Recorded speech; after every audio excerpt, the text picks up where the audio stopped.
ऐश्वर्या कपूर और मेरे साथ आप देख रहे हैं पूछता है भारत। देशवासियों, आज 26/11 की बरसी पर प्रधानमंत्री मोदी ने एक बड़ी बात कही। प्रधानमंत्री ने कहा कि पाकिस्तान का नाम लेकर कहा आज कि मुंबई हमले का जख्म भारत भूल नहीं सकता और ना भूला है। आज इस देश के 130 करोड़ नागरिकों की तरफ से रिपब्लिक भारत यह ऐलान करता है कि सुन लो पाकिस्तान, हम 26/11 को ना भूले हैं ना भूलेंगे। अब हम सबूत नहीं देंगे और अगर तुम अपनी साजिशों से बाज नहीं आए तो तुम्हें कहीं का नहीं छोड़ेंगे। देशवासियों, आज श्रीनगर में एक आतंकी हमला हुआ आज भी, जिसमें 2 जवान शहीद हुए हैं। भारत के लाल शहीद हुए हैं। इसके पहले नगरोटा में 4 आतंकी मारे गए और इस बात का खुलासा हुआ था कि ये आतंकी मुंबई हमले की बरसी पर साजिश के लिए पाकिस्तान भेजे गए थे। दोस्तों, पाकिस्तान ऐसे वक्त में कायराना हरकत कर रहा है जब पूरी दुनिया में उसकी फजीयत उड़ रही है। जी हां, पाकिस्तान में पेट्रोल सस्ता है और दूध महंगा। वहीं यूरोपियन पार्लियामेंट के सदस्यों ने पाकिस्तान के सो कॉल्ड प्रधानमंत्री इमरान खान को चिट्ठी लिखकर पूछा है कि बताओ इमरान खान, अपने मुंबई हमले को अंजाम देने वाले आतंकी संगठन पर क्यों और क्या कार्रवाई की तुमने। लेकिन इमरान खान का क्या जवाब दे, वो तो उनके पास कोई जवाब नहीं होता, मुंह सिला रहता है, क्योंकि 2 ISI और 2 पाकिस्तानी आर्मी के जवान उनके साथ हमेशा रहते हैं, जो उन्हें हमेशा डराते रहते हैं कि इमरान खान जुबान मत खोलना। और किस मुंह से जवाब देंगे इमरान खान? क्या वो ये बातें वो बताएंगे कि हाफिज सईद को दिखावे के लिए उन्होंने जेल भेजा? क्या वो ये बताएंगे कि दुनिया भर में होने वाली आतंकी घटनाओं में 70% के तार पाकिस्तान से ही जुड़े होते हैं? क्या वो ये बताएंगे कि सारे आतंकियों की बागडोर तो ISI के हाथ में है और उनकी भी डोर ISI की हाथ में है? सोचिए, दुनिया भर के आतंकियों की डोर और इमरान खान के खुद की डोर ISI के हाथ में है, या फिर इमरान खान ये बताएं कि उनके हाथ में तो अब कुछ नहीं है, वो तो नाम मात्र के प्रधानमंत्री हैं। जैसा मैंने कहा कि सिर्फ कहने के लिए सो कॉल्ड प्रधानमंत्री हैं। पाकिस्तान अपने ही जाल में फंस चुका है। इसीलिए आज पूछता हूं मैं और पूछता है भारत, पूरी दुनिया में फजीयत कराकर अभी आतंक की राह क्यों नहीं छोड़ता पाकिस्तान? क्या पाकिस्तान 26/11 जैसी साजिश रचने की फिराक में है? क्या पाकिस्तान पूरी तरह इमरान खान के हाथ से निकल चुका है? और आज सबसे बड़ा सवाल पूछता है भारत में, कब और कैसे लिया जाएगा मुंबई हमले का संपूर्ण बदला? पूछता है भारत। मुंबई हमले के जख्म भारत भूल नहीं सकता।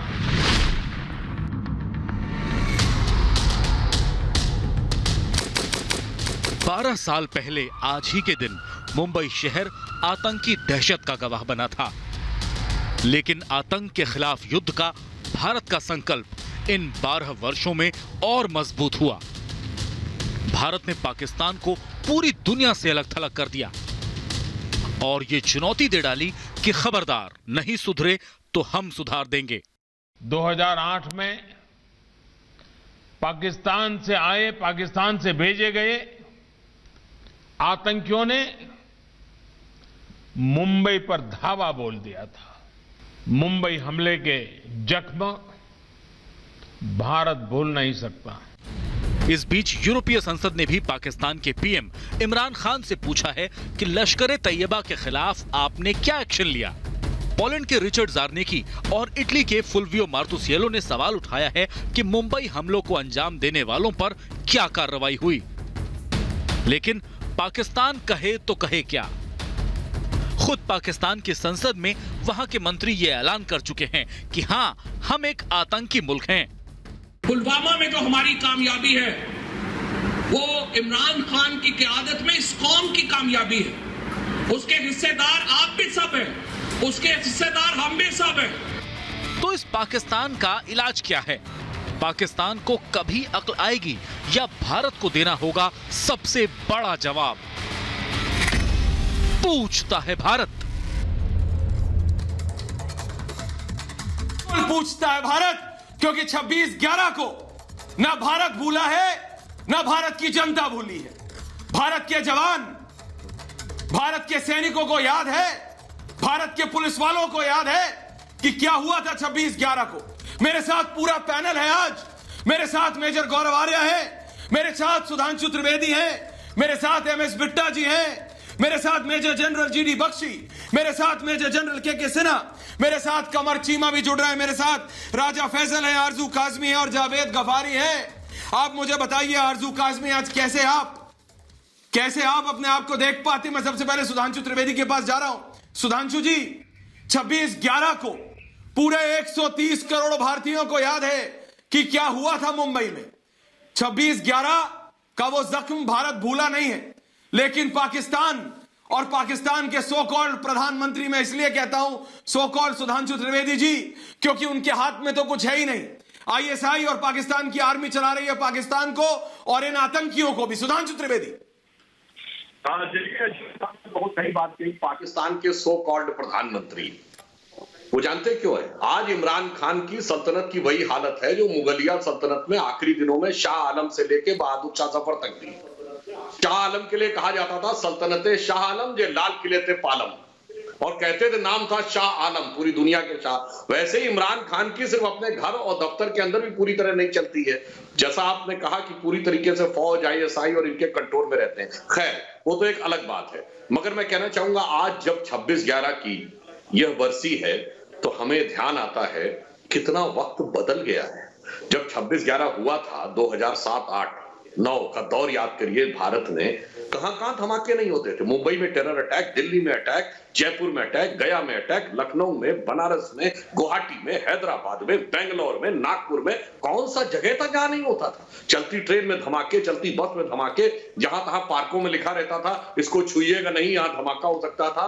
आज सब कुछ बंद। एक और अंतर आया है। 26 नवंबर 2008 को 26/11 हुआ था और 8 या 9 महीने के बाद जुलाई 2009 में उस जमाने की सरकार ने शर्म शेख में पाकिस्तान के साथ एक ज्वाइंट डिक्लेरेशन साइन किया था, जिसमें उन्होंने कहा था कि हमारी शांति वार्ता यानी पीस टॉक्स आतंकवाद से प्रभावित नहीं होगी, यानी हमले चलते रहेंगे, हम बात करते रहेंगे। और ज्वाइंट डिक्लेरेशन में बलूचिस्तान को हिस्सा मान लिया था, यानी एक प्रकार से हम ये मान रहे थे जैसे बलूचिस्तान में हम इन्वॉल्व हैं। और अब जमाना यह है मोदी जी की सरकार आने के बाद, वो धमाके माके तो सब पुरानी बात हो गई। आज उरी होता है तो जवाब सर्जिकल स्ट्राइक है, पुलवामा होता है तो जवाब बालाकोट है। और इंटरनेशनल डिप्लोमेसी में हालत यह है कि मसूद अजहर को आतंकवादी घोषित करना पड़ा चाइना की पूरी सरपरस्ती के बावजूद, और लाख सर पटकने के बाद भी धारा 370 के मुद्दे पर, कश्मीर के मुद्दे पर एक पॉइंट भी UN में नहीं ला पाया पाकिस्तान, और नेशन ऑफ इस्लामिक कंट्रीज भी उसको कोई सपोर्ट नहीं मिला। इसलिए मैं कह सकता हूं कि डिप्लोमेटिकली, स्ट्रेटेजिकली और मिलिट्री वाइज, यानी कि कूटनीतिक दृष्टि से, रणनीतिक दृष्टि से और सैन्य सामरिक दृष्टि से, जो आपने कहा वो फैक्ट है, जो आपने कहा वो असलियत है। लेकिन दिक्कत यह है सुधांशु त्रिवेदी जी कि पाकिस्तान है कि मानता नहीं। आरजू काजमी में आऊंगा, राजा फैसल में आपके पास आऊंगा, लेकिन सुधांशु जी मेरे साथ इस समय रवि किशन भी जुड़ रहे हैं जो कि इस समय गोरखपुर में है। मैं इस समय रवि किशन के पास जा रहा हूं सीधा। रवि किशन, आप अब एक सांसद भी हैं, आप एक नेता भी हैं। आप मुझे बताइए, दिल्ली हो या गोरखपुर हो, मैं बता रहा हूं मुंबई हो या फिर मुजफ्फरपुर हो, पूरे भारत में हर एक भारतीय को याद है कि 26/11 को क्या हुआ था, और उसके लिए वो कभी पाकिस्तान को माफ नहीं करेगा। रवि किशन जी। ऐश्वर्या बाबू, आज का दिन वो सारे शहीदों को जिन्होंने अपनी जान, उस वक्त मैं मुंबई में था, अपनी जान देकर मुंबई को बचाया। 400 से ज्यादा लोग मारे गए, 10 लोग घुसे थे फांसी के रास्ते। तो पहले मैं उन सारे शहीदों को जय हिंद कहता हूँ, उनके परिवार को प्रणाम करता हूँ और क्षमा मांगता हूँ कि उस वक्त सरकार का खेल था या जो भी कमजोरियां थी कि वो लोग बच नहीं पाए और शहीद हुए, लेकिन मुंबई को बचाया। उस वक्त मैं फिल्म की शूटिंग कर रहा था और कांप गया था जब पता चला कि घुस गए हैं, मुंबई को हाईजैक कर लिया है, मारे जा रहे हैं। वो VT स्टेशन हो, ताज हो, एवरीवेयर लोग बस गन से गोलियां चल रही थी और टेलीविजन पे खौफ था। मैं, अपने बच्चे, परिवार, हम लोग को लग रहा था कि चारों तरफ से हम लोग अभी शायद बच नहीं पाएंगे और ये अटैक पूरा पाकिस्तान जैसे घुस चुका था देश में, और पूरी दुनिया के लिए वो एक बहुत बड़ा सबब था। आंख खुली हमारी, धन्यवाद। आज जैसे हमारे यशस्वी प्रधानमंत्री नरेंद्र मोदी जी ने कहा, और एक बहुत बड़ी चेतावनी है पाकिस्तान के लिए कि ये घाव हम लोग कभी नहीं भूलेंगे, और अब ये जरूरत या ये ताकत पाकिस्तान कभी ना करे, क्योंकि अब वो पाकिस्तान, वो भारत नहीं है। ये पाकिस्तान जान ले जो 2014 का था, 2014 के पहले का था। तो वो मैंने देखा है, मेरे कुछ दोस्त भी मारे गए ताज होटल में, कुछ परिवार भी खोए जानने वाले। मैं वो दुख जानता ऐश्वर्या बाबू, और ये पूरे देश को जान लेना चाहिए कि ये पाकिस्तान की हिमाकत थी, कमजोर सरकार थी कि वो लोग पानी के रास्ते आराम से चलते हुए घुसे और गोलियां चलाने लगे। 400 से ज्यादा 18 जवान हमारे शहीद हुए, और वो शहीद उम्बाले साहब को कोई नहीं भूलेगा कि उन्होंने 40 गोलियां AK-47 के अपने पेट में ली और उस जहरीले इंसान कसाब को पकड़ा गया। तो ये सारी चीजें आज याद हो गई। ये ताजा है, 12 साल हुए, लेकिन ये जहन में एक। लेकिन रवि किशन जी, जब पाकिस्तान के मंत्री, जब पाकिस्तान के नेता, उन्हीं की संसद में यही बात अभी सुधांशु त्रिवेदी जी भी बोल रहे थे कि इस पाकिस्तान पर कैसे भरोसा करो। आप जानते हैं सुधांशु त्रिवेदी को भली भांति, उनको एक एक दिन मैं बता रहा हूं, सदियों पहले के दिन घटनाएं याद रहती हैं। वो यही बता रहे थे अभी कि पाकिस्तान के मंत्री कैसे पाकिस्तान की संसद में खड़े होकर बोलते हैं कि हिंदुस्तान में हमने आतंकी घटना को अंजाम दिया, ये उनके लिए उपलब्धि है। जिस देश के नेता ऐसे हो, उस देश से बात कैसे की जाए रवि किशन जी? ये तो एक बहुत बड़ी दिक्कत है भारत के साथ। और अपने पड़ोसी को बदलो कैसे? हमारे यशस्वी प्रधानमंत्री जी ने, हमारे होम मिनिस्टर अमित शाह जी ने क्लियर कर दिया, पाकिस्तान से वार्ता नहीं हो सकती। ये बात पूरी दुनिया जान गई, पाकिस्तान हमारा दुश्मन है। पाकिस्तान की सरकार हमेशा हिंदुस्तान का बुरा चाहती है, चाहती रहेगी। अभी भी घुसपैठिया भेज रहे हैं, अभी भी आतंकी साजिशें, अभी भी आतंकवादी पकड़े जा रहे हैं। अंदर से भी कुछ लोग मिले। दुख तो इस बात का था कि वो लोग जितने आसानी से आए कि कुछ लोग हमारे देश में भी आतंकवादी हैं जो पाकिस्तान को सपोर्ट कर रहे हैं। तो वो तो आप लोग भूल जाएं कि पाकिस्तान से कभी कोई हमारी सुलह होगी।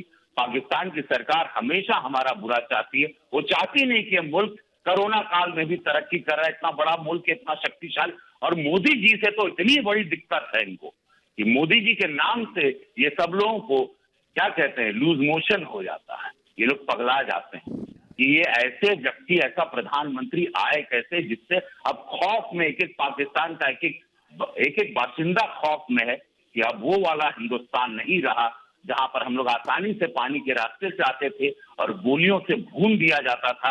पूरा देश कैप्चर होता था, बनारस हो और पूरा गुजरात हो, हर जगह बम अटैक हो, ट्रेन में बम फट रहे हैं, आतंकवादी सड़कों पे घूमने लगे थे और ऐसा लगा था हम लोग हाईजैक हो गए। धन्यवाद मोदी जी, धन्यवाद ये सरकार कि आके हम लोग को एक बल मिला। अब हम लोग, हमारी सेना इतनी बुरी तरह इनकी हालत करेगी अगर ये लोगों ने कोई भी ऐसी जरूरत की, ऐसा कोई भी पाप करने का सोचा इस अद्भुत, इस पवित्र भारत में। अब ये सरकार मोदी जी की सरकार है, निडर सरकार है, ताकतवर सरकार है। बिल्कुल, तो ये थे भाजपा के सांसद और बीजेपी के वरिष्ठ नेता रवि किशन जी। बहुत बहुत धन्यवाद रवि किशन जी, रिपब्लिक भारत से बात करने के लिए। मेरे साथ सुधांशु त्रिवेदी जी, सुना आपने क्या कहा रवि किशन जी ने। मेरे साथ मेजर गौरव आर्य है, मेरे साथ मेजर जनरल जीडी बख्शी है, मेजर जनरल के सिन्हा है, मेरे साथ MS बिट्टा साहब है। मैं सबसे पहले आपके पास आ रहा हूं मेजर गौरव आर्य, और फिर मैं जीडी बख्शी साहब और के सिन्हा साहब के पास आ रहा हूं। आप मुझे बताइए मेजर गौरव आर्य, ये आज का भारत है, इसके पास पॉलिटिकल विल भी है और आर्मी की माइट भी है, यानी सेना की ताकत तो है ही है, एक पॉलिटिकल माइट भी है, पॉलिटिकल अप्रूवल भी है। हाँ है, हामी है कि करो, किसी को घुसने मत दो। मेजर गौरव आर्य।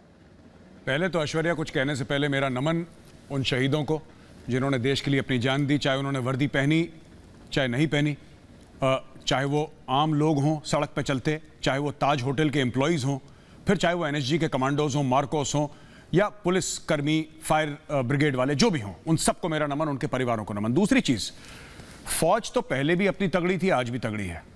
जो पॉलिटिकल विल की बात करी है, देखिए हर एक लड़ाई में पॉलिटिकल विल का बहुत बड़ा एक रोल रहता है।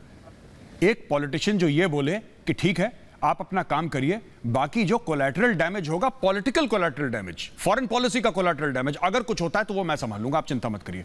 तो ये चीज बदली है। फौज तो हमारी पहले भी तगड़ी थी, आज भी तगड़ी है। और तीसरी बात मैं कहना चाहूंगा ऐश्वर्या कि 26/11 का हिसाब पूरा नहीं हुआ है। अगर कोई ये कहता है कि पूरा हुआ है, नहीं पूरा हुआ है। और ये हमारे कॉन्शियंस पे, हमारी आत्मा पे एक बोझ रहेगा जब तक इसका हिसाब हमने पूरा नहीं करा। और ऐश्वर्या ये बहुत जरूरी है, ये देश तब तक चैन की नींद नहीं सो पाएगा। हम लोग करवट लेते लेते पूरी रातें काट देंगे, क्योंकि 26/11 हर साल जब आता है तो वही इमेजेस आती हैं, वही इमेजेस आती हैं आपकी, चाहे ताज होटल की आए, चाहे वो चर्च गेट स्टेशन की आए, या 10 और जगह जहां पे अटैक हुआ था, लियोपोल्ड कैफे है, और मैं किस किस का नाम लूं। तो ऐश्वर्या ये हमारे दिलों पे, हमारी आत्मा पे एक बहुत बड़ा बोझ है जब तक इसका हिसाब बराबर नहीं होगा। और जहां तक पाकिस्तान से बात करने की बात है, किस चीज से बात करनी है पाकिस्तान की, क्या बात करनी है, क्यों बात करनी है, for what? I don't feel there is any need to interact with Pakistan at all. आप तो एक भाई खाता लीजिए, लेफ्ट हैंड साइड में दीजिए कि हमें पाकिस्तान से क्या लेना है, और राइट हैंड साइड पे ये लिखिए कि उसने दिया कि नहीं दिया। बस अपनी गाड़ी नीचे बढ़ाइए, दैट्स ऑल। कमर चीमा, राजा फैसल, आरजू, जावेद गफारी, सुन रहे हैं ना आप मेजर ने क्या कहा? सुन रहे हैं ना आप मेजर ने क्या कहा? अरे आपके यहां आतंकवादी की भी डोर आईएसआई के पास है, और आपके सो कॉल्ड प्रधानमंत्री इमरान खान की भी। दिक्कत यही है सिर्फ। अरे बोलिए, आप ही को बोलने दे रहे, बोलिए, क्या आप बोलिएगा? बोलिए सर। ये किसको सवाल कर रहे हैं आप? किसी एक का नाम लेना, किसको सवाल कर रहे हैं आप? अरे आप बोलिए जनाब। कमर चीमा आप बोल लीजिए, राजा फैसल चुप हो गए, आप बोल लीजिए। और भाई साहब मेरी बात सुनो, एक 26/11 देख रहे हैं को रोते हैं आप 26/11 को रोते हैं जब पाकिस्तान के अंदर दहशतगर्दी। रोते नहीं है, तुम्हें याद दिलाते हैं। मेजर जनरल जीडी बख्शी है, पाकिस्तान के मासूम बच्चे रोते नहीं है, स्कूलों में तुम्हें याद दिलाते हैं कि तुम्हें जीवन भर रोना पड़ेगा। आप आज बात करते हो, कब्जे करते हो, जब कब्जा ग्रुप हो आप लोग।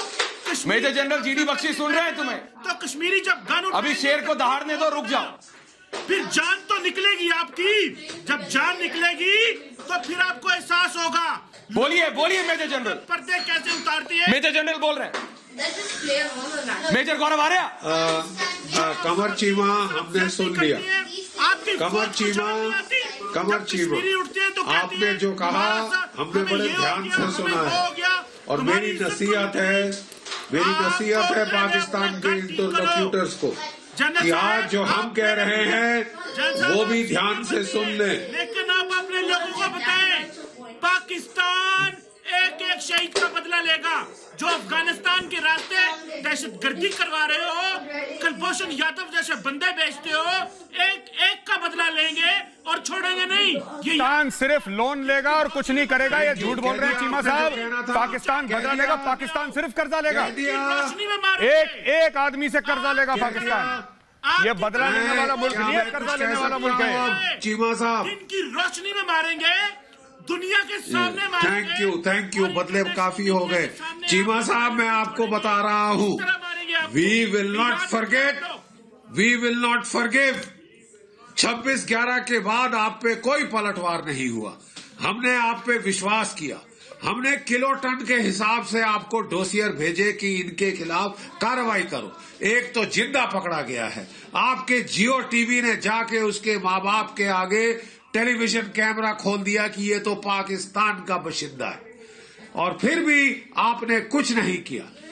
हमारे नए प्रधानमंत्री मोदी जी जब यहां आए ताकत में, जब वो पावर में दिल्ली में आए, पहला काम उन्होंने किया, सारे सार्क के नेताओं को बुलाया कि भाईजान बैठ के एक बारी गुफ्तगू कर लें, आराम से बातचीत कर लें, कलह शलह बंद करो। आपने उनकी पीठ में झुरा घोंपा, आपने एक के बाद एक ऐसी वारदातें करी कि उनको हाथ जोड़ के बोलना पड़ा, अब जी मैं बात नहीं करूंगा, अब मैं कार्रवाई करूंगा। नहीं, एक मिनट, मैंने बड़े ध्यान से आपको सुना है। नहीं चीमा साहब, ये बहुत गलत बात है, मैंने बड़े ध्यान से आपको सुना है। अब आप एक चीज सुन लीजिए, अब भारत रक्षात्मक होके नहीं लड़ेगा। We will not fight defensively, we will not fight on our own territory. आप एक भी वार करें, एक भी हिंदुस्तानी का खून यहां गिरेगा, आपके 100 बंदों का खून गिरेगा आपके इलाके में। हमारे प्रधानमंत्री ने बोल दिया है, हम घुस के मारेंगे। जो आपको ट्रेलर दिखा दिया है उड़ी में, घुस के मारेंगे सुधांशु त्रिवेदी, आरजू काजमी, बालाकोट में। मेजर गौरवार्या, मैं आ रहा हूं, मैं जानता हूं आप बोलना चाहते हैं, मैं जान रहा हूं मेजर गौरवार्या आप वापस दहाड़ना चाहते हैं और कमर चीमा को जवाब देना चाहते हैं। मेजर गौरवार्या, मेरे जीनी बख्शी, के सिन्हा साहब, बिट्टा साहब, मैं आ रहा हूं, सुधांशु त्रिवेदी बोल रहे हैं, सुधांशु त्रिवेदी बोलिए आप, और फिर मैं आ रहा हूं, मेजर साहब आ रहा हूं मैं आपके पास, सुधांशु त्रिवेदी, देखिए सुधांशु त्रिवेदी, आरजू काजमी, बोलिए सुधांशु त्रिवेदी। बख्शी ने कहा और जो गौरव आर्या जी ने कहा, दोनों बातों को समराइज करते हुए बोलता हूं, फौज हमारी हमेशा से तगड़ी थी। 48 में हमें तीन दिन और मिले होते, पीओके हमारा होता। 65 में हम लाहौर से 20 किलोमीटर दूर थे। 71 में इंदिरा जी ने समझौता नहीं कर लिया होता तो हम पीओके सॉल्व कर लेते। इसीलिए हमारा नारा होता था उस जमाने में, फौज न हारी, कौम न हारी, हार गई सरकार हमारी। और आज हालत क्या है? अरे भाई, इनके तो पूर्व स्पीकर नेशनल असेंबली में बोल चुके हैं कि पाकिस्तान के आर्मी चीफ के पैर कांप रहे थे, सर से पसीना बह रहा था, कह रहे थे खुदा के वास्ते अभिनंदन को वापस कर दो वरना 9 बजे तक ये हो जाएगा। पिछले महीने नेशनल असेंबली में क्या बोले हैं इमरान खान कि ऐसी तो हुकूमत नहीं आई हिंदुस्तान में जो पाकिस्तान के इस कदर खिलाफ हो जैसा कि ये नरेंद्र मोदी की हुकूमत है। तो हम नहीं कह रहे हैं, उन्होंने बोला था बालाकोट से ज्यादा खौफनाक के लोग कुछ करना चाहते हैं। तो क्या हकीकत है सबको दिखाई पड़ रही है। एक पंक्ति कहना चाहूंगा साहब, जो हम बलिदानियों को भूले नहीं है। मैं एक दो पंक्ति में कह के अपनी बात समाप्त करता हूं कि मन में है धैर्य और तन में प्रचंड शौर्य, बन चंद्रगुप्त मौर्य प्रलय मचाएंगे और महाराणा और शिवा की संतति कहाते हम शीश कट जाए भले झुकने ना पाएंगे।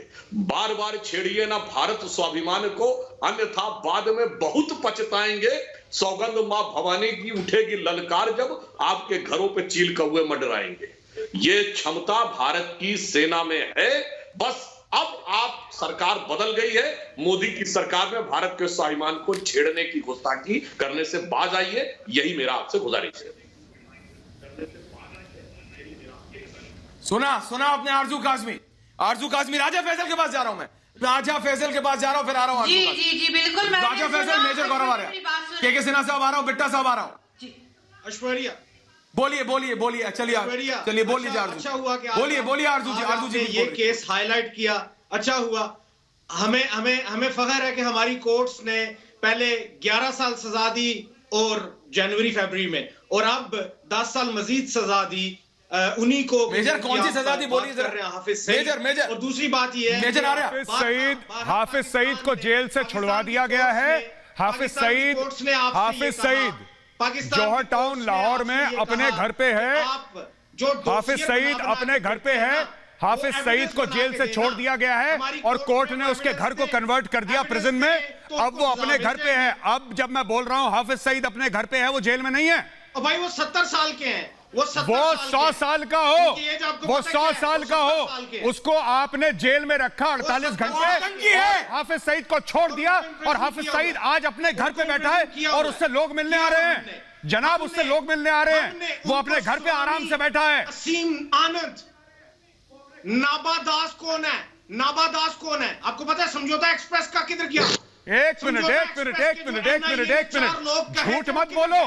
जो समझौता एक्सप्रेस में भारत के सुप्रीम कोर्ट ने जजमेंट दी है, ठीक है, और पाकिस्तान ने हाफिज सईद को जजमेंट दी है। जो हाफिज सईद की जजमेंट है उसका क्या हुआ? आपने तो बोला था ना कि 10 साल जेल में रखोगे उसको। कहां है जेल में? वो अपने घर में बैठा है। क्यों नहीं बोलते सबके सामने? सच क्यों नहीं बोलते कि हाफिज सईद अपने घर पे बैठा है? भाई आरएसएस का बंदा था। एक मिनट, फिर वही बात, क्यों झूठ बोलते हो इतना? क्यों झूठ बोलते हो? घर वालों को जवाब देना है कि नहीं देना? जाके समझौता घर पे जाके जवाब देना है कि नहीं देना? घर वाले आर्या, क्योंकि ये झूठे हैं। 4 लोग नॉमिनेट, क्या बात कर रहे हैं? मेजर गौरव आर्या, ये झूठे हैं। राजा फैसल, आपको समझना पड़ेगा। आ रहा हूँ सुधांशु जी, आ रहा हूँ, एक मिनट सुधांशु जी, आ रहा हूँ, लेकिन पहले मैं जा रहा हूँ मेजर जनरल के सिन्हा के पास, बिट्टा साहब के पास। मेजर जनरल के सिन्हा, सुना आपने?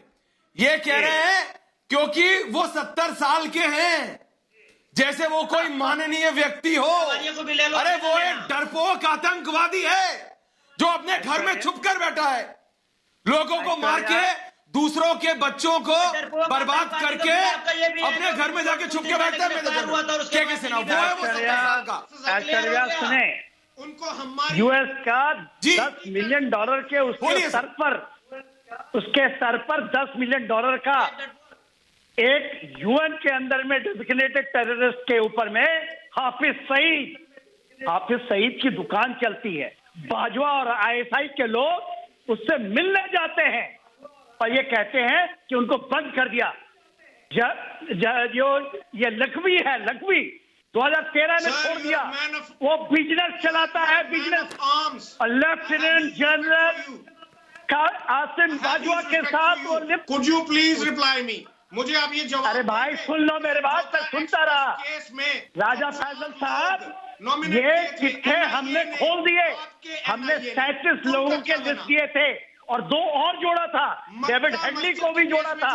39 2 मेजर साहब हैं, आर्मी के मेजर साहब 37 के लिस्ट हैं।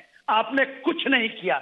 आपके एक इंफॉर्मेशन मिनिस्टर सईद रशीद कहते हैं कि हाँ, वो आपने नहीं किया सर। आप तो उन्होंने कहा कि हाँ कसाब तो हमारा है। समझौता एक्सप्रेस तो आपने क्या किया? आपने क्या किया उसके बाद? सुनिए ना, आप बताता हूँ, आपको बताता हूँ क्या हुआ। आपके आईएसआई के चीफ यहाँ पर 2014 में कह गए कि हम 37 के ऊपर में कार्रवाइयां करेंगे। पर अब नीति और नीति दोनों बदल गई है। जो प्रधानमंत्री ने आह्वान दिया था ना, जनरल के से ना आप इनको समझाते रहिए, ये कभी नहीं समझेंगे। ये जो पत्रकार और बड़े बड़े एनालिस्ट आते हैं, ये कहते हैं पाकिस्तान गलत नहीं है, लेकिन जब सुधांशु त्रिवेदी जी, आप भी तो भारत के सांसद हैं, जब इनके मंत्री इन्हीं की संसद में खड़े होकर ये कहते हैं कि भारत पर, हिंदुस्तान पर आतंकी हमला करना इनके लिए एक तमगा है, बैज ऑफ ऑनर है, तो ऐसी सरकार से बात की जाए तो कैसे की जाए? कैसे करें इनसे बात? उठाई गई, मैं उसका पहले टेक्निकल उत्तर देता हूं। राजा फैजल साहब ने समझौता एक्सप्रेस की बात की। जनाब, भारत की मत मानिए, जो अमेरिकन एजेंसी राजा फैसल और यूएन सिक्योरिटी काउंसिल ने समझौता एक्सप्रेस के लिए पाकिस्तान को दोषी माना है। आरिफ कसवानी कौन था? टेरर फंडिंग के लिए ब्लैकलिस्ट कर दिया गया है। डेविड कोलमैन, हेडली की तीसरी बीवी फौजिया ने बाकायदा बयान दिया कि हमने जो पैसा पाकिस्तान को दिया था वो उन्होंने ट्रेन ब्लास्ट में बर्बाद कर दिया। वो आरिफ कसवानी समझौता एक्सप्रेस के लिए, इसीलिए हमारी सरकार ने भी पहले यही स्टैंड लिया था, बाद में पॉलिटिकल रीजन से यू टर्न लिया और फिर कभी चार्जशीट ही नहीं फाइल कर पाए, वो कभी कोर्ट में चार्जेस ही नहीं फ्रेम कर पाए। इसलिए न हमारी ना आपकी सुन लीजिए, अमेरिका की देख लीजिए वो क्या कह रहा है समझौता एक्सप्रेस में। अब मैं दूसरी बात पे आता हूं। आज पाकिस्तान की क्या हालत है? मसूद अजहर आतंकवादी घोषित हो गया। अब सुनिए, एफएटीएफ में ये ग्रे लिस्ट में है, चाहकर अपने को ग्रे लिस्ट से बाहर नहीं ला पा रहे। यानी आतंकवाद को लेकर, टेरर फंडिंग को लेकर ये हमेशा संदिग्ध हालत के ऊपर है। एक बार इनके मुंह से निकल ही गया था कि दावा किया है, फिर किसी तरीके से अपना स्टेटमेंट वापस लिया। अब हाफिज सईद पे शिकंजा कस रहा है। इसलिए जनाब याद रखिए, अब वो सरकार नहीं है जिसको आप बातों में बरगला ले जाते थे। आपका केस जहां बड़े और ताकतवर होकर भी आप छोटे और कमजोर हमको सताते थे। अब वो जमाना गया। अब मैं एक लाइन में आपसे कहूंगा, गुजरा हुआ जमाना आता नहीं दोबारा, भारी बहुत पड़ेगा हाफिज सईद तुम्हारा। इसलिए याद रखिए, अब अगला नंबर हाफिज सईद का है। पूरी तरीके से मुतमईन रहिए और समझौता एक्सप्रेस तो मैंने कहा जरा एक बार जाके यूएन सिक्योरिटी एमएस बिट्टा साहब, आवाज आ रही है आपको मेरी? एमएस बिट्टा साहब, आवाज आ रही है आपको मेरी? आ रही है, बिल्कुल वही बात होगी ना फिर। बिट्टा साहब, मैं इससे पहले भी आपके पास आया था, आपका ऑडियो डिस्कनेक्ट हो गया था। आप तो खुद टेररिज्म के भुक्तभोगी हैं। आप ही इनको जरा समझाने की कोशिश कीजिए, क्योंकि ये हर दिन भुगतते हैं। पाकिस्तान हर दिन भुगतता है, लेकिन फिर हर शाम को उसी कार्य में लग जाता है। ये यही करता है, सुबह ये लोग भुगतते हैं, शाम को फिर उसी को सपोर्ट करते हैं। इनको समझाएं तो समझाएंगे। राजा जी का जरा चेहरा देखना, हंसते हुए, हमेशा हंसते हुए रहते हैं और गोलियां भी खाते हैं इनके लोग, रोज ठोकते हैं इनको। हमारे जवान रोज ठोकते हैं, ये फिर बेचते हैं, हम फिर ठोकते हैं। और राजा जी को पता है ये आज का 20 का भारत है और जिसका प्रधानमंत्री जिंदा अमर जर्नल फौज को जो देखता है, खुद देखता है, और हमारी फौज को खुली छूट दे रखी है, एक गोली पाकिस्तान से चलेगी 100 चलाएंगे। हम पाकिस्तान हमेशा पूछते हैं, नरेंद्र मोदी जी आए थे, नवाज शरीफ का बात नहीं आते, किस लिए आए थे? इसलिए आए थे कि हम अमन शांति चाहते। क्या किया आपने? पठानकोट की घटना, दीनानगर की घटना, उसके बाद क्या हुआ? रोज ठोकते, हटाने वाले आप लोग हैं। हमें टाइम लग जाता, लोगों ने जब पुलवामा में हमला किया सर्जिकल स्ट्राइक की और 370 धारा हटाई, अब क्या करेंगे? अब पीओ के लेके रहेंगे। अगर जी याद रखना, राजा जी पीओ के लेके रहेंगे, फिर बात होगी, हमारी टेलीविजन पे डिस्कशन होगी, जितना मर्जी बोलते रहो। अरे पाकिस्तान में है क्या? चाइना के अंदर वो तो ठीक से पता है ना। हमारे भाइयों के ऊपर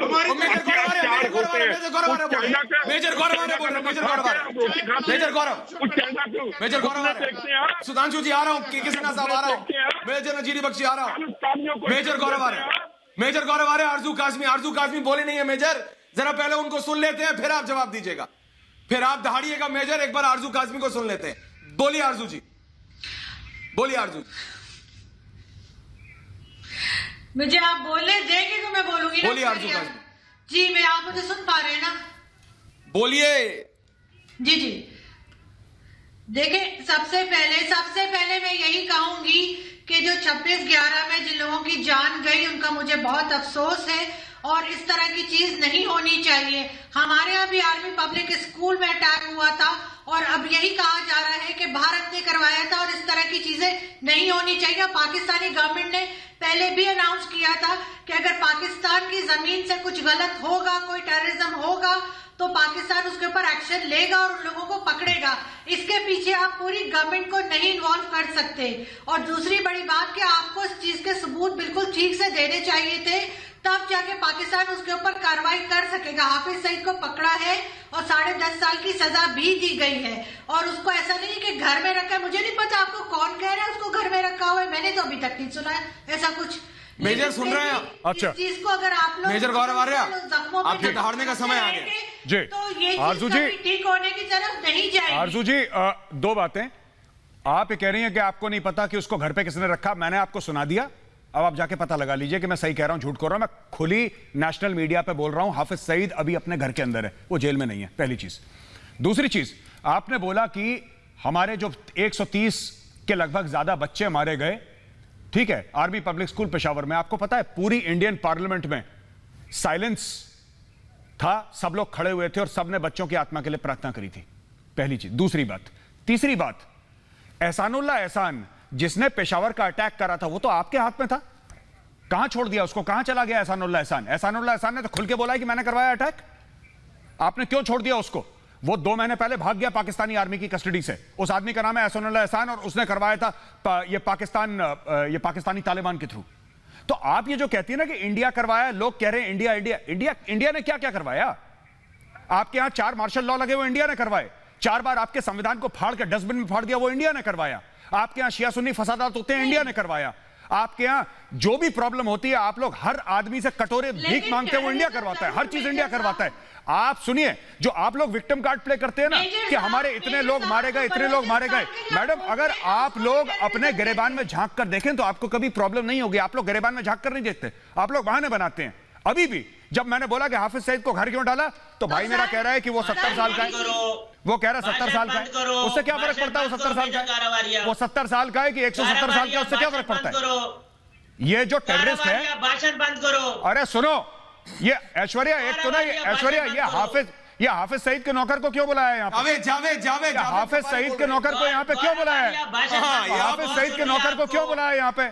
और सुनो, ये छोटे हाफिज निकलो यहाँ से, निकलो छोटे हाफिज, निकलो यहाँ से, बिल्कुल यहाँ से निकल जाओ, हाथ नीचे करो, निकल जाओ यहाँ से छोटे हाफिज। अरे ऐश्वर्या, छोटे हाफिज को निकालो यहाँ से, छोटे हाफिज को निकालो यहाँ से, सुनो, छोटे हाफिज को निकालो यहाँ से, दहशतगर्द, पाकिस्तानी दहशतगर्द, निकलो यहाँ से, निकलो छोटे हाफिज, निकलो यहाँ से छोटे हाफिज, निकलो हाफिज के, सुनो छोटे हाफिज, निकलो यहाँ से छोटे हाफिज।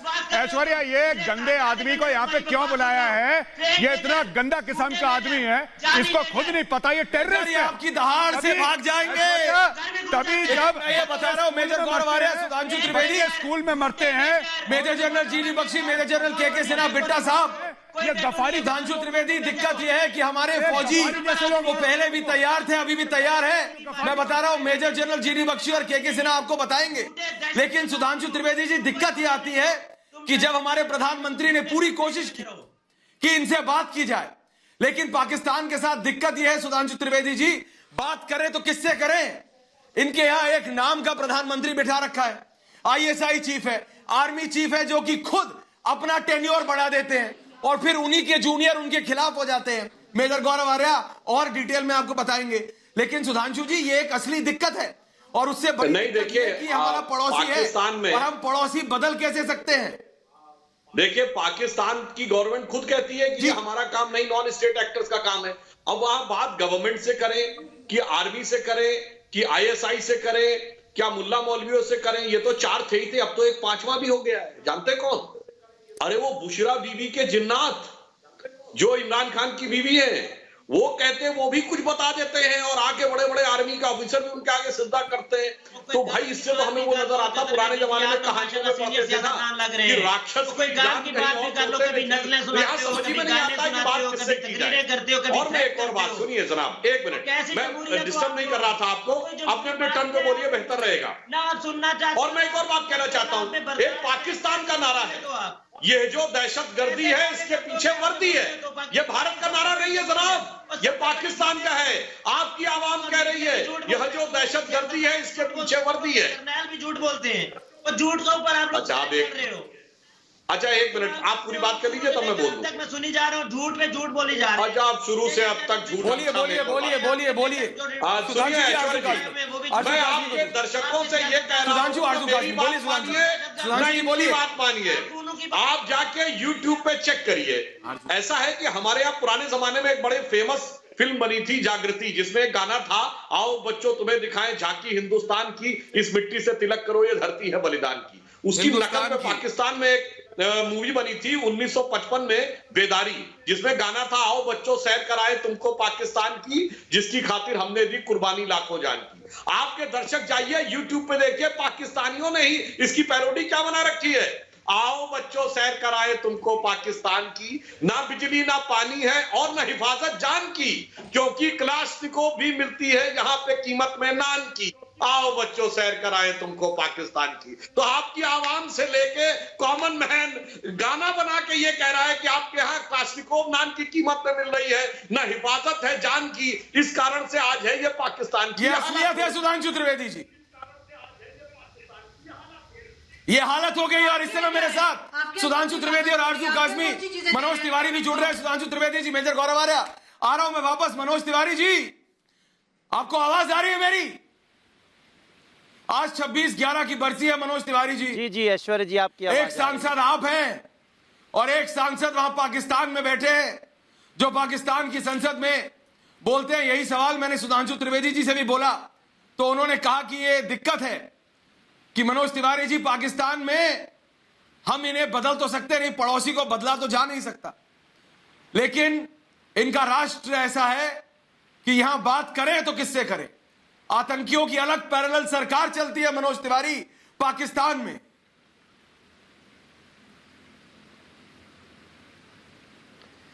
ऐश्वर्य भाई देखो, आज 26 नवंबर है और वो सारे अटैक के सारे दर्द वैसे ही हरे हैं और हमने संकल्प ले लिया है आतंकवाद को जड़ से उखाड़ने की। पाकिस्तान का हर आतंकवाद को समर्थन अब जग जाहिर हो चुका है। पाकिस्तान का आतंकवादी समर्थक चेहरा पूरी दुनिया के सामने आ चुका है। मैं आज आपको बताऊं कि ब्रिटिश संसद के लोग भी आज चिट्ठियां लिख करके उन्होंने पाकिस्तान से ये पूछा है कि पाकिस्तान की धरती से होने वाले आतंकवाद के लिए अभी तक, या जो 26 से 11 घटना हुई थी उस पर अभी तक कोई भी कदम क्यों नहीं उठाया। और मैं समझता हूँ आज पूरा देश याद कर रहा है 174 जो हमारे नागरिक उस अटैक में मारे गए।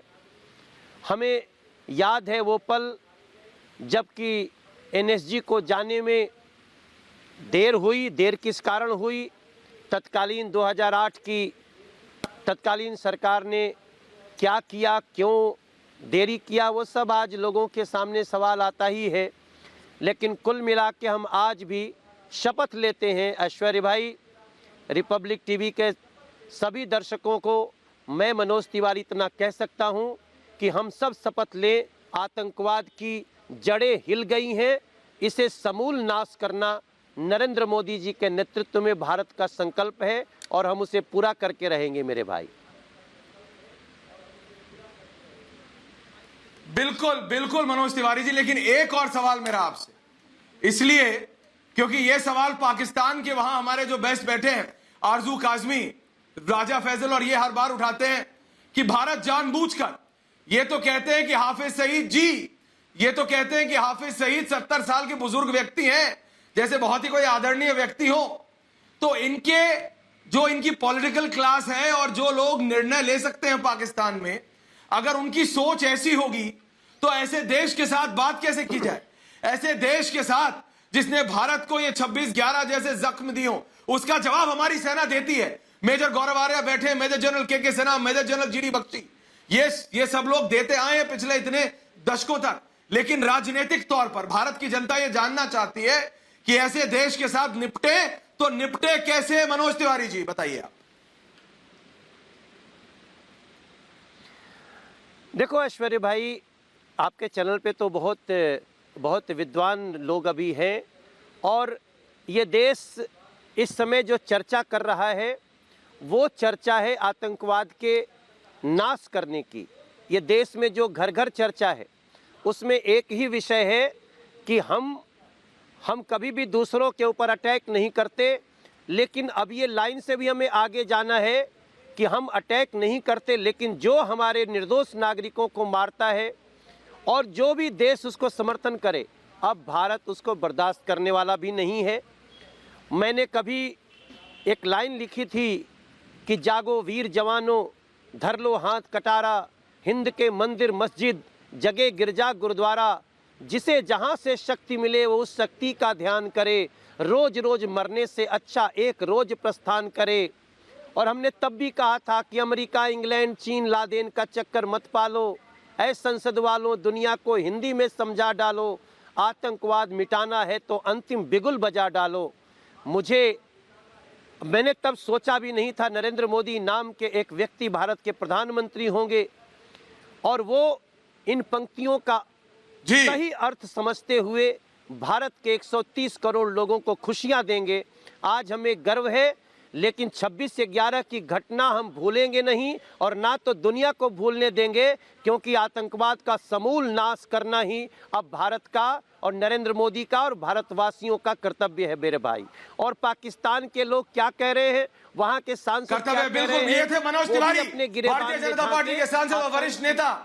जी जी थैंक यू जी, थैंक यू सो मच जी जी, मैं ये बहुत बहुत धन्यवाद मनोज तिवारी जी, आपकी भावनाओं को मैं समझा। पाकिस्तान के सांसद भी बोलिए। इसको याद रखें, क्योंकि आतंकवाद की, मैं जाते जाते ये कहना चाहता हूं ऐश्वर्य भाई कि ये आतंकवाद की जो आग है वो पाकिस्तान को भी जलाएगी।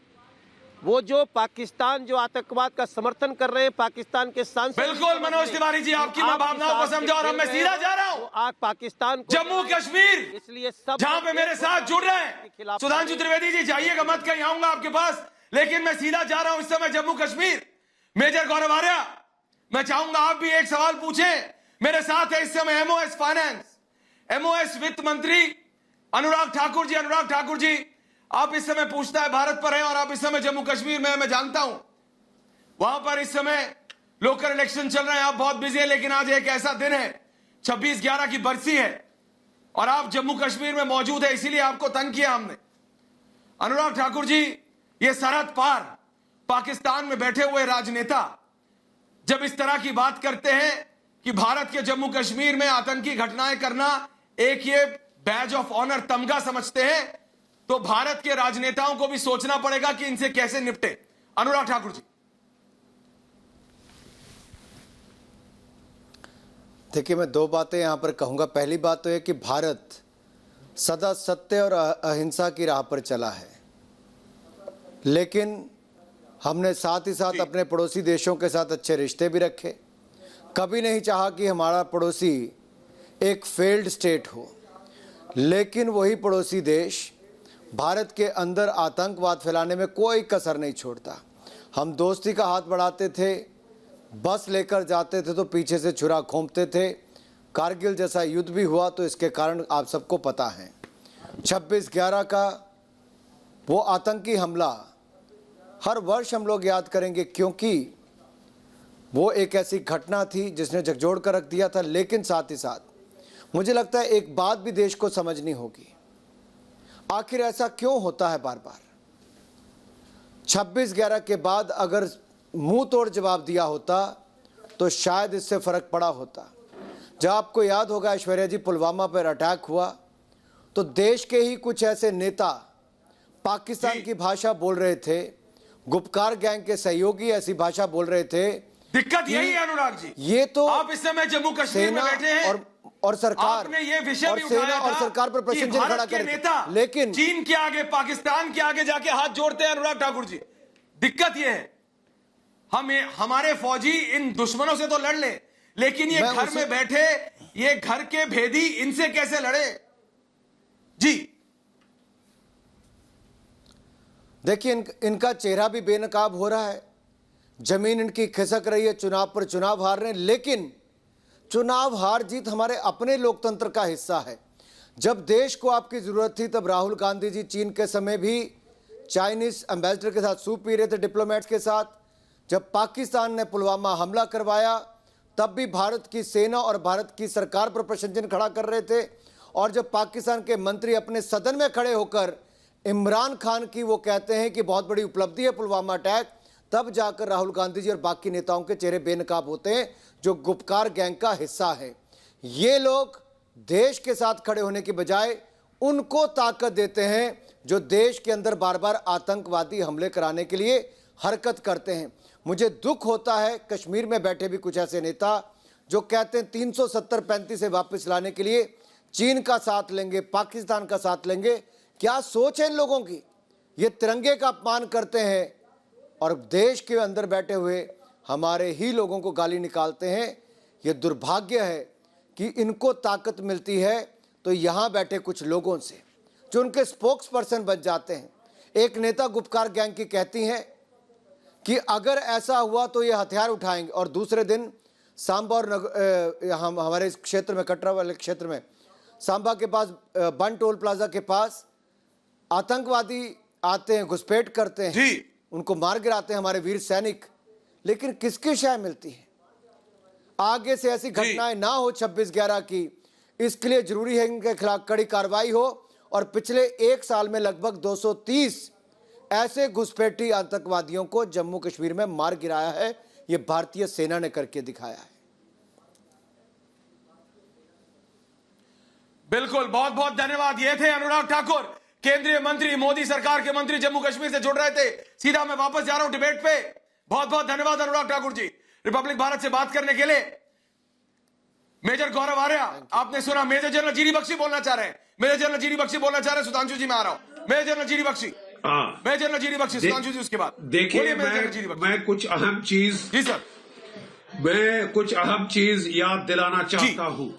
सबने कहा हम पड़ोसी नहीं बदल सकते, लेकिन भारत की फौज को नक्शे बदलना आता है। 1971 में हमने अपनी आंखों से देखा, बहुत इंपॉर्टेंट, पाकिस्तान का नक्शा बदल दिया गया।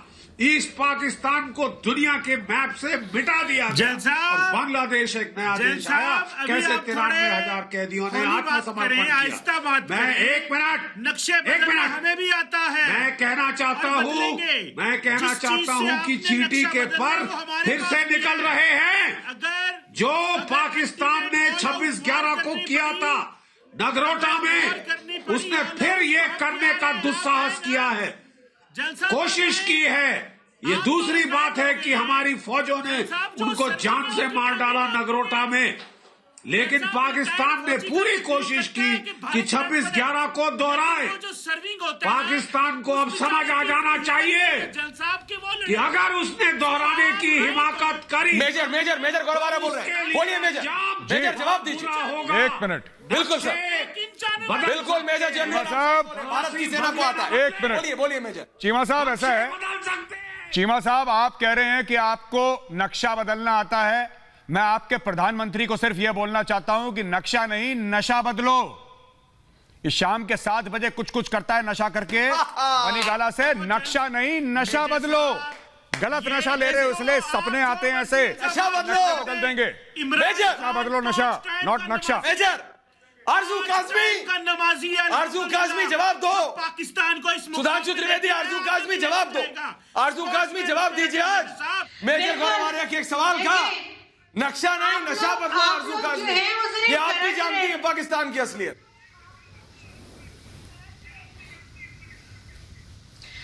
नहीं, इस तरह के पर्सनल अटैक्स यहाँ नहीं होने चाहिए, लेकिन बिल्कुल जो आप लोगों का वही है कि जो लोग गरजते हैं वो पर्सनल नहीं, लेकिन असलियत है। तो यही कहते हैं ये 2014 का भारत नहीं है, हम बदल गए हैं, हम ये हो गए हैं, हम वो हो गए। पूरे वक्त आप लोग यही करते रहते हैं। अब अगर कुछ किया तो हम ये कर देंगे, लेकिन आप लोगों को सिर्फ धमकियां देनी आती है। आप लोगों में दम कोई नहीं है, और पाकिस्तान ने कुछ किया होगा तो आरजू जी एक बात बताइए। आरजू जी एक बात बताइए, एक बात। लेकिन एक बात आरजू जी, आप कहती हैं कि हम लोग सिर्फ धमकियां देते हैं। अब एक बात बताइए आरजू जी, आप लोग कहते हैं कि हम सिर्फ धमकियां देते हैं। अब एक बात बताइए, बांग्लादेश जाने के लिए वीजा लगता है कि नहीं लगता, ये बताइए। वीजा लगता है कि नहीं लगता? तो आप ये नहीं कह सकते कि सिर्फ धमकियां। नहीं, वीजा लगता है। सुना आपने मेजर गौरव आर्या की बात? पाकिस्तानी राजा फैसल, कमर चीमा, जावेद गफारी, किसी के पास जवाब नहीं है। सुधांशु त्रिवेदी जी, आखिरी 30 सेकंड समय कम है सर। सुधांशु त्रिवेदी देखिए, राज्यसभा बोलिए सर। देखिए, अभी जनरल बख्शी जी ने बहुत अच्छी बात कही।